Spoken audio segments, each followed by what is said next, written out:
তো বন্ধুরা, এটা হচ্ছে বোয়াল মাছ, বেশ বড় সাইজের বোয়াল। পিসগুলো দেখে বুঝতে পারছেন, তাও ভাজ ভাজ হয়ে আছে। তো এই বোয়াল মাছটা আজকে করব হচ্ছে অনেক দিন পর, অনেক দিন ধরে করি না, তো করব হচ্ছে আজকে এই কলা পাতাতে। তো এটা করব একটু অন্যভাবে।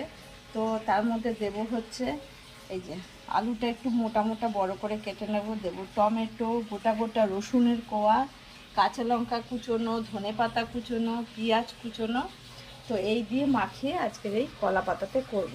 তো আগে এগুলো সব কেটে রেডি করে নিই, তো তারপরে দেখাচ্ছি কিভাবে করব। কেটে ধুয়ে রেডি করে নিয়েছি। এই যে একটু মোটা মোটা করে আলু কেটেছি, 4টে আলু, ধনেপাতা কুচোনো, টমেটো কুচোনো, কাঁচা লঙ্কা কুচোনো, রসুন কোয়া কোয়া গোটা গোটাই রাখা, পেঁয়াজ কুচোনো, এখানে আছে আদা বাটা, আর এই যে লঙ্কা বাটা।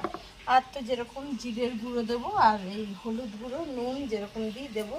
তো সব একসঙ্গে করে এখন একটু মাখিয়ে নেব।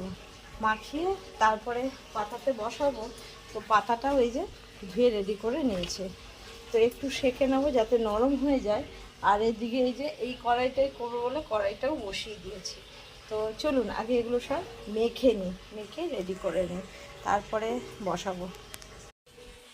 তো আগে একটু পাতাটার মধ্যে তেল দিয়ে দিই, মাখিয়ে নেব। আর এই মাছটার মধ্যে আগে যেটা দেব সেটাই হচ্ছে নুন। নুন তো সবার আগে দিতে হবে, নাহলে যত ভালোই রান্না হোক সেটা আর খাওয়া যাবে না। তো দিয়ে দিলাম নুন, হলুদ গুঁড়ো,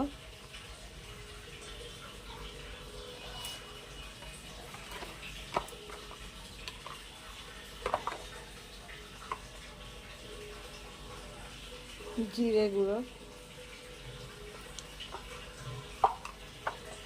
এবার দিয়ে দেবো হচ্ছে এই যে গোটা গোটা রসুনের কোয়া, কাঁচা লঙ্কা কুচোনো আর পেঁয়াজ কুচোনো, পুরোটাই দিয়ে দিলাম। টমেটো কুচোনো আর ধনেপাতা কুচোনোও দিয়ে দিলাম, সব একসঙ্গেই মাখবো। আর যেটা দেবো সেটা হচ্ছে এই যে এই যে পুরোটা এর উপর দিয়ে দিলাম। আলুটা অনেকটা হয়ে গেছে, ঠিক করেই দিয়েছি। এবার এটা কড়াইটা পুরো গরম হয়ে গেছে, এই যে গ্যাস ধরানো গরম হয়ে গেছে। এবার এর নিচে কলা পাতা আগে দিয়ে নেবো, তারপর বসাবো। দিয়েছি, এবার দিয়ে দেবো পাতাটা। এই যে বসিয়ে দিয়েছি, এবার ওপর থেকে এই জলটুকু থালা ধোয়া দিয়ে দেবো। তাহলে আলুটাও সেদ্ধ হবে, মাছটাও সেদ্ধ হবে। এটা প্রায় হয়ে এসছে, একটুখানি কাঁচা তেল ওপর থেকে হয়ে গেছে দেওয়া। তো এবার কিছুক্ষণ এটা ফুটুক,